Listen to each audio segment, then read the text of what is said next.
बे समावहाय इलेक्शना जोबनानै थांबाय बिसायख'थिया जोबनानै थांबाय आरो सरकार दानायनि हाबाफारियाबो जोबनानै थांबाय जितु जथाय सरकार जिएसपि बिजेपि आरो इउपिपिएल बे जथाय सरकारा दिनै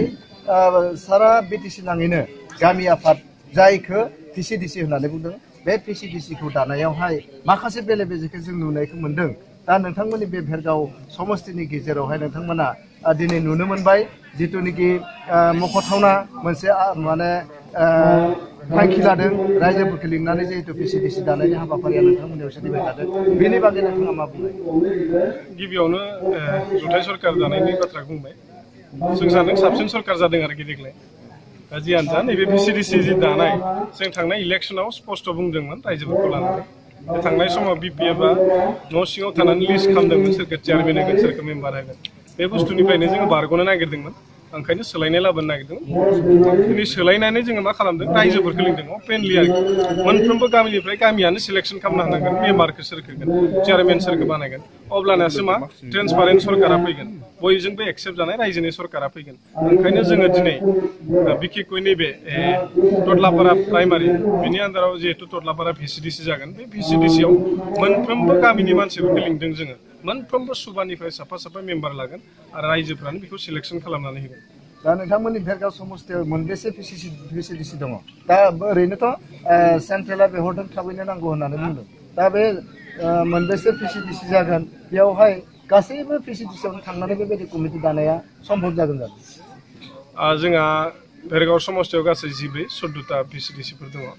जों ओंखायनो जन वाइसआव रानदों भेरगाव जन खाग्राबारि जन डिमाकुसि जन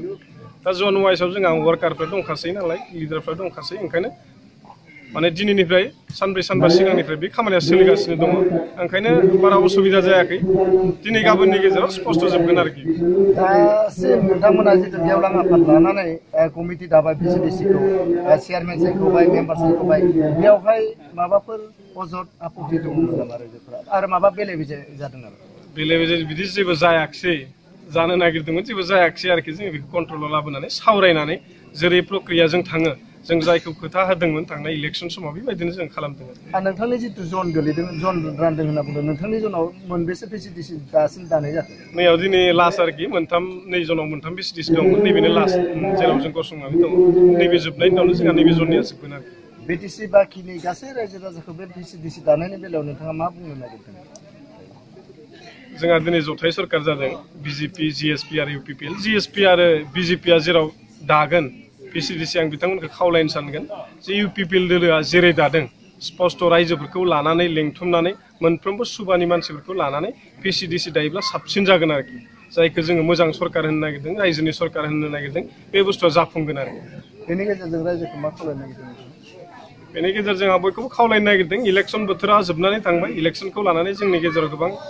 गाज्रि सानलायनाय दाङाबाजि थायो बै बुस्थुफोरखौ फोजोबस्रांनांगौ इलेक्सन जोबखांनायनि उनाव इउपिपिएल दोलोआ दिनै रावखौबो गारनो नागिराखै सोरबा बिपिएफ जा कंग्रेस जा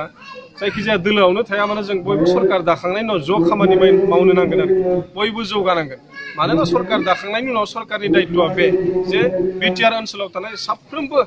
नागरिकखौ नायनांगौआ सरकारनि दायित्व ओंखायनो बेवहाय पार्टिनि खोथाया फैया सरकार दानायनि उनाव ओंखायनो जों बयखौबो खावलायदों दिनै सरकार जाबाय नालाय बयबो जयै थानानै खामानि मावगोन आरोखि जौगानाय आচ্ছা नैबे समावहाय नुनो मोनदों एबसुनिफ्रायबो गोख्रों बाहागो लानायखौ नुनो मोनदों जिहेतु एबसुआबो गोख्रोंहै इउपिपिएलखौ सापर्ट होदों बिथांमोननि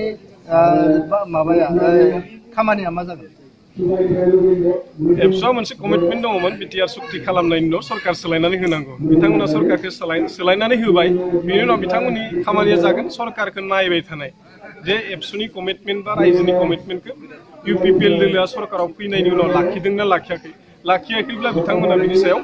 दरना होगोन आवाज दैखांगोन आरोखि बिथांमोना गार्जेन हिसाबै खामानि मावगोन आरोखि बे समावहाय नुनो मोनबाय दिनै भेरगाव समस्तिनि जितु बिटिसि समस्ति बेयावहाय नैबे टदलापारा गामियावहाय लोगो मोनदोंमोन आं सासे इउपिपिएलनि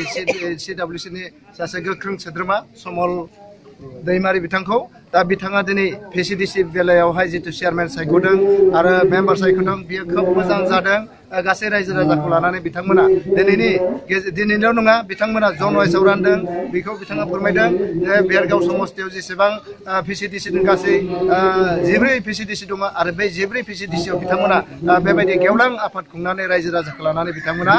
चेयारमेन सायख'दों आरो बेबायदिनो मेम्बारफोरखौ सायख'दों दिनै नुनो मोनदों बेयावहाय गोबां रायजो राजाफोरा बाहागो लादों बेबायदिनो जाहाथे BTCनि जा फैबाय थानाय सरकार बे फैबाय थानाय सरकारखौ बे PCDCनि जायफोर चेयारमेन सायख'ना होगोन जायफोर मेम्बार सायख'ना होगोन बिथांमोना मोजां खामानि मावलांनायनि मोनसे आदबखौ बिथांमोना दिनै दिन्थिलांदों नैबे भेरगाव समस्तिनि जा UPPLनि दैदेनगिरि बिथांमोना लोगोसेनो नुनो मोनदों दिनैनि नैबे हाबाफारियावहाय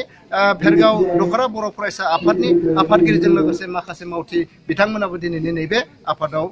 बाहागो लानानै बे PCDC दानाय आरो PCDCनि जा चेयारमेन सायख'नाय हाबाफारि बेयावहाय बाहागो लानायखौ नुनो मोनदों।